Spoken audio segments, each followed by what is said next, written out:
Yo, what's going on guys, Arekkz here and welcome back to another Destiny video.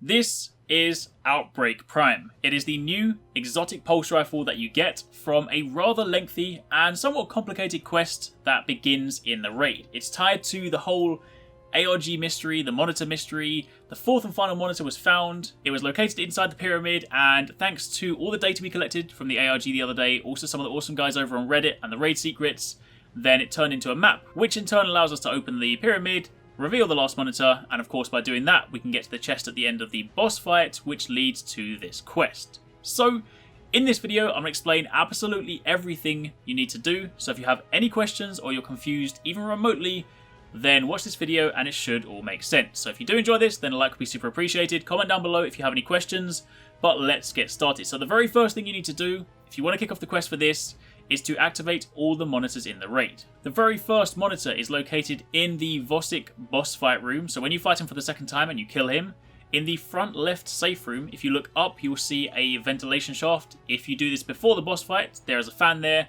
If you do it after, it's been blown away. Either way, doesn't matter whether you do it before or after, jump up there, go all the way to the end of the pipe, all the way to the end of the corridor, and there is a monitor. Press and hold X to activate it, a SIVA symbol will come on screen, a number will appear in the bottom right hand corner. That number is of no significance, but the screen has been activated. As for your second monitor, you then want to leave this boss fight, and in the second jumping puzzle, you want to go about halfway down, follow the normal route as if you are going to leave and go to the Death Zamboni, and when you get to here, stop, turn right, jump up onto the right platform. This is the same room where you find the exotic chest, but what you want to do here is jump up onto the pipe on the right, turn and face the platform on the left, then spin around and look up, and you will see some scaffolding, some beams.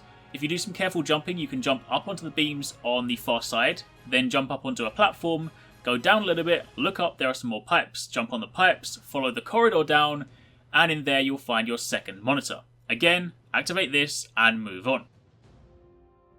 The third monitor is located after the Death Zamboni fight. Once you defeat the Death Zamboni, instead of running off the front, jump off the back and wait for it to fall down. Then stand on one of these stone pillars on the left hand side near the very end, and if you're standing on the very last one, then you want to look back towards where you've just run. If you're standing on the second to last one, you want to look left, but either way, look for this little panel, and when you shoot it, it will break off. You jump in there, go forward, jump up on the pipe, down the side, work your way in, and you will then find the third monitor. Now, these are the ones that everyone had found up until now. As for the fourth and final monitor, this is the one that will require some careful thought, some teamwork, and a very basic understanding of binary. But I'll explain it all for you guys. So the next thing, you want to go down to the server farm. First things first, clear out the enemies, have the lights turn on, and then you're good to begin the next stage. So, first up, in the server farm, if you go straight forward and you then turn left, there is a monitor on the far left hand side, and ordinarily there is nothing you can do with it. Similarly, if you look straight to the other side, there is a monitor all the way to the right, and again, same story, ordinarily there is nothing you can do with this. The reason for this is because in order to activate these monitors so that they are useful, you have to do some stuff in the next room. So if we run through to the next room with the pyramid, in this room, located all the way around the outside, are loads of canisters. Now I'm going to bring a map up on the screen to give you guys a very clear understanding of this location. Also, credit to the guys over on Reddit for creating this map. This is actually what came from all of that data gathering in their ARG the other day. All those small images, when assembled, turn into this big map. Now, what you'll notice is that this room is broken into 4 sections. There is 00, 01, 02, and 03. Each section has a collection of canisters. Now if you look at the very back, a column of canisters has a number. Some sections have more canisters, some have fewer, but either way, the numbers are there. The other thing you need to know is that when counting the rows, i.e. the number of canisters in a column, it starts from 0 nearest to the pyramid. So in this case, if we look at the top left hand corner, for example, it would be 0, 1, 2, 3, 4, 5 until you get to the very end, 5 being the furthest one away from you. So, with that being said, this is now where you need some teamwork. You need to leave 4 people in this room and have 2 people go back to the server farm. Have 1 person on the left monitor and 1 on the right, because they are going to have to activate the monitors and read some very important numbers. Once they're there, what you then need to do is have the 4 people in your team jump to the locations you see on the map on screen. So if you are in quadrant 00, then you want to go to column 2, row 2. Now bear in mind that rows start from 0, so it goes 0, 1, 2, 3, 4. So 1 is not the first one, 1 is the second one. So as you can see here, where the red dot is, that is column 2, row 2. You then have the second person in quadrant 1 stand on column 1, row 2. Person in quadrant 2 stands on column 4, row 0. And the person in quadrant 3 stands on column 3, row 5. Basically, stand exactly where you see the red dots on this map. But the reason I called it out in columns and rows is because that's going to be very important for the next stage. Now, when everyone stands on those places, if you stand there for a few seconds, the monitors in the server farm will then activate. You'll then have a prompt where one of you, whether you are left or right, it doesn't matter, can hold down X to activate the monitor. Now, this is the important thing. The left monitor corresponds to the column. The right monitor corresponds to the row. What's basically going to happen is on the monitors, a number is going to appear. This is a 4-digit number and it's a binary number. The first number on the left monitor corresponds to the column you need to stand in, and the second monitor corresponds to the row. Now, just before we dive into that, you don't have to have a massive understanding of binary. Quite simply, as you can see on screen, 0 equals 0, 0, 0, 0. 1 is 0, 0, 0, 1. 2 is 0, 0, 1, 0. 3 is 0, 0, 1, 1. 4 is 0, 1, 0, 0.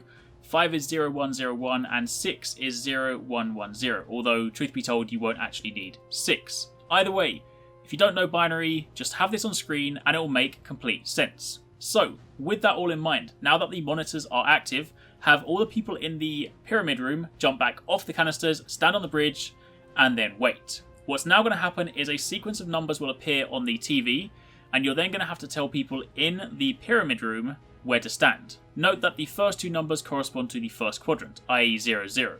Once that person has stood on their correct canister, the monitors in the server room will display a new set of numbers, and only once that person has stood on the correct place. If they're on the wrong place, the monitors will reset, you'll be given a prompt again to be able to activate them, and you know to start again. So there's no penalty for messing it up, you can simply start over again, but for this next phase, it's important that it's one at a time.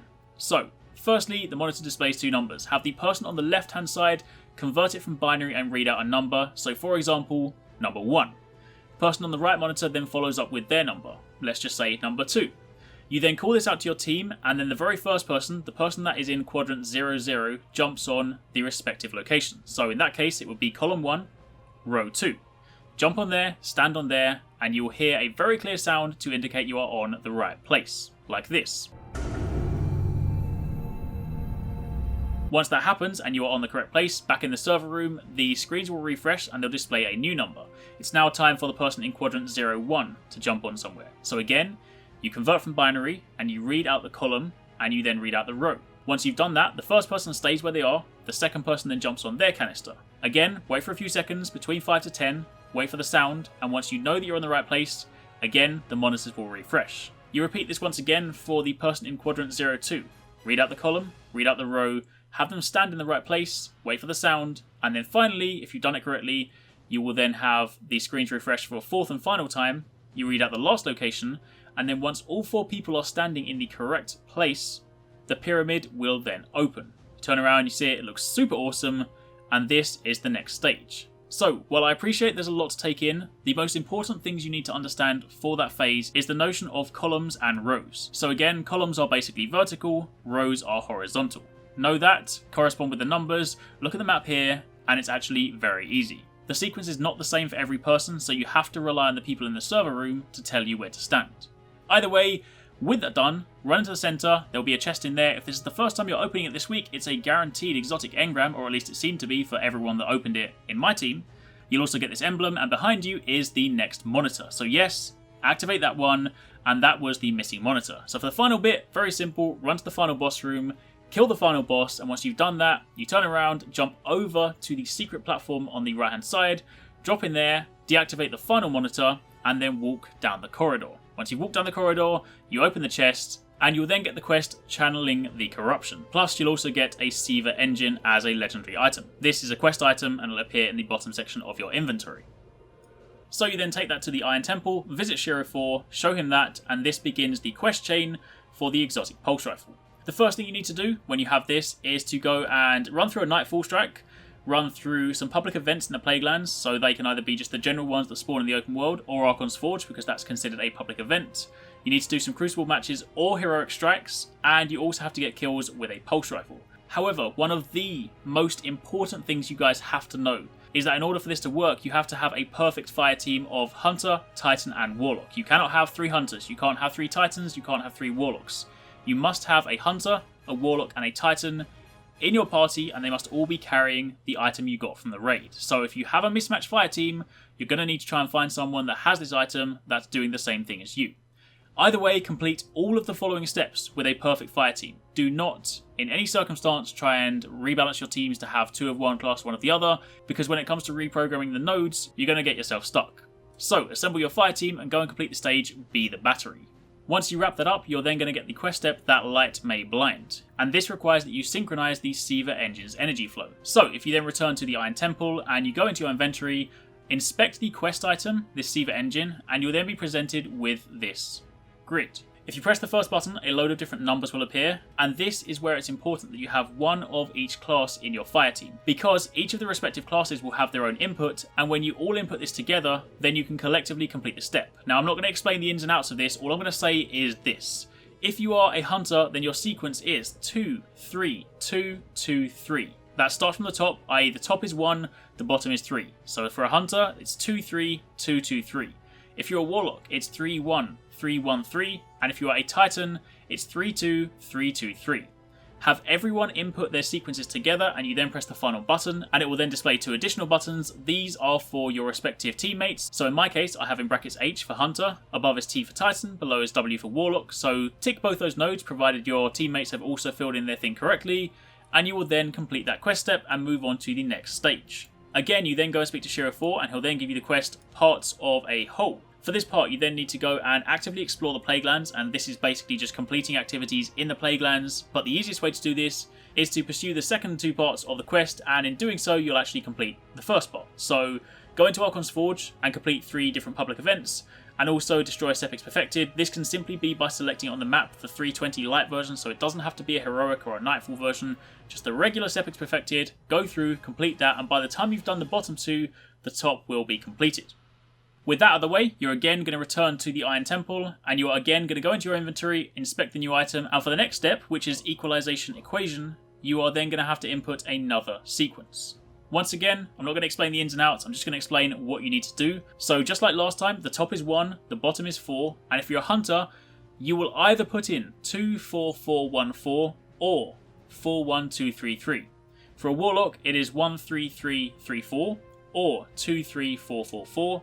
And for a Titan, it is 4, 2, 1, 2, 3. Now, with regards to Hunters and Warlocks having an either or, quite simply, put one of them in, press the button. If it doesn't work, put the other one in, job done. It's as simple as that, but again, your team of Hunter, Titan, and Warlock all need to put these in together, and then when you all press the button, then it will synchronize together and you'll complete that quest step. So the next step, and believe me, we are very nearly done. The next step is to go back into the raid and play through the entire thing and defeat the bosses. You'll get an item from Volsic, you'll get an item from the Siege Engine, and you will get an item from Arekkz. These are not the items you get from the chest that you exchange for Glimmer. These are just items that will go in your inventory when you complete the quest. Once you play through the entire raid, you then return to the Iron Temple one more time, and for this last bit, you have one more sequence to input. Now this one is a little bit more complicated, but luckily for you, some people on Reddit put together a very handy calculator, which I will link down below. Now, basically, what will happen is when you press the button, you'll be presented with a very big grid. But if you hover over all of these different nodes, they have a number. Now, if you go to the calculator linked in the description box down below, what you want to do is input all of your corresponding numbers into the calculator. So, in this case here, as you can see, I'm going through typing in all the numbers to match up with the gameplay. Once you put all of them in, all you then need to do is press Find Solutions. You'll then be presented with a list of possible outcomes. Now, for the most part, it typically ends up being the top one. However, quite simply, just like last time, if it doesn't work, input a different combination and then press the button, and eventually, when it works, that will be the end. So in my case, the top 2 didn't actually work. I put in the third one, but your solution will be in that list. Again, you have to synchronize this with your teammates. So again, Hunter, Titan, and Warlock. They all need to do this together, and then once you all press the button, the quest will be complete, and you then take it to Shiro in exchange for your exotic pulse rifle, Outbreak Prime, which is a really awesome looking weapon. Not only does it look crazy and look like something straight out of the raid, you have a couple of cool perks. The Corruption Spreads, where enemies that take repeated hits from this weapon spawn SIVA nanites near them that attack other enemies. Plus, you have the perk Virulence, where precision kills release a SIVA nanite swarm that attack other enemies. So it's pretty cool. It's definitely going to be fun to use in the raid.